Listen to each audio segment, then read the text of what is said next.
যোহন তার 19 অধ্যায় 28 পদে লেখা আছে, যিশু বললেন, আমার পিপাসা পাইয়াছে।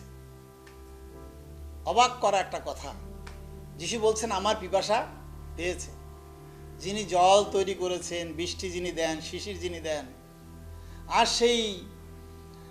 সেই সমরীয় নারীকে বলেছিলেন, তুমি যে জল খাও, এই জল খেলে আবার পিপাসা হয়, মানুষ পিপাসিত হয়, কিন্তু আমি যে জল দিই সে জল খেলে কেউ আর পিপাসিত হয় না, বরং তার অন্তরে জলে অনুই সৃষ্টি হয়।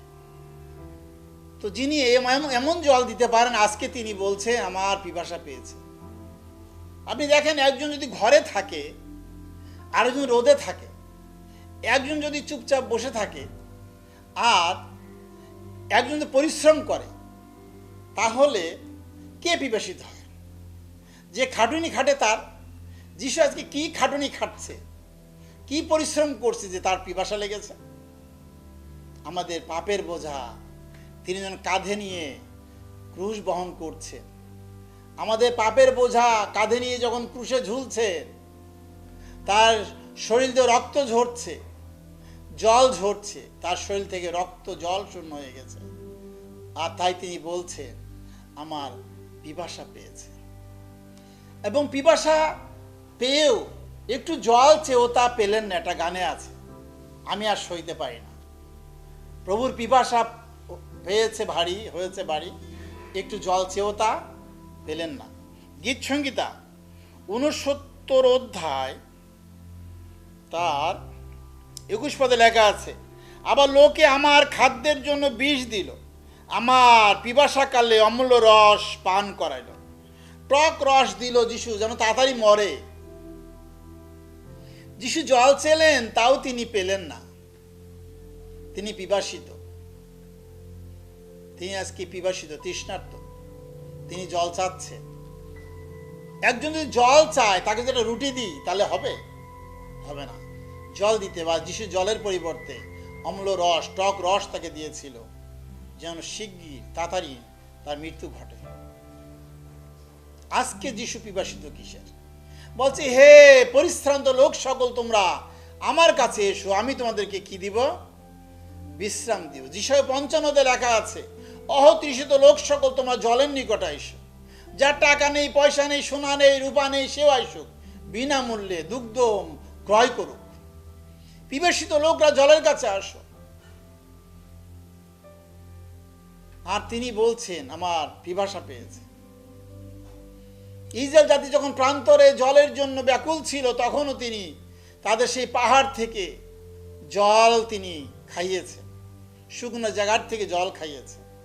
আর আজকে তিনি নিজেই বলছেন আমার পিপাসা পেয়েছে। তিনি জলে পিপাসা পেয়েছে। আজকে তিনি ক্রুশে নেই, কিন্তু তিনি কিসের পিপাসিত? তিনি কাকে চাচ্ছেন? তিনি বলছেন যেন আমরা পাপী তাপী লোক, পরিশ্রান্ত লোক যেন তার কাছে যায়, তাহলে তার পিপাসা নিবারণ হয়ে যাবে, পিপাসা থাকবে না, তার কষ্ট আর থাকবে না। সেজন্য আসুন আমরা তার কাছে যাই, তার পিপাসা নিবারণ করি। তিনি আমাদের চেয়েছেন, তিনি আমাদের জন্য এই দুনিয়াতে এসেছিলেন। আমরা আরেকটি জায়গা দেখি, যিশয় পুস্তক তার 53 অধ্যায়। এই জায়গাটা আমরা জানি অনেকেই, 53 অধ্যায়।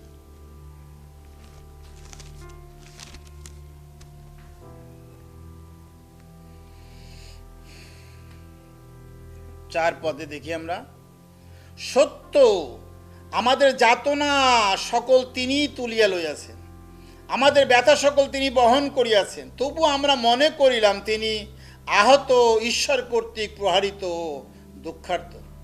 আমরা মনে করলাম এটা ঈশ্বরের ব্যাপার, ও ঈশ্বর তাকে সৃষ্টি করেছেন, ঈশ্বর তাকে মারছেন, এটা মনে করলাম যে ঈশ্বরের ব্যাপার, ঈশ্বর আমরা বুঝি কি ঈশ্বরের ব্যাপার।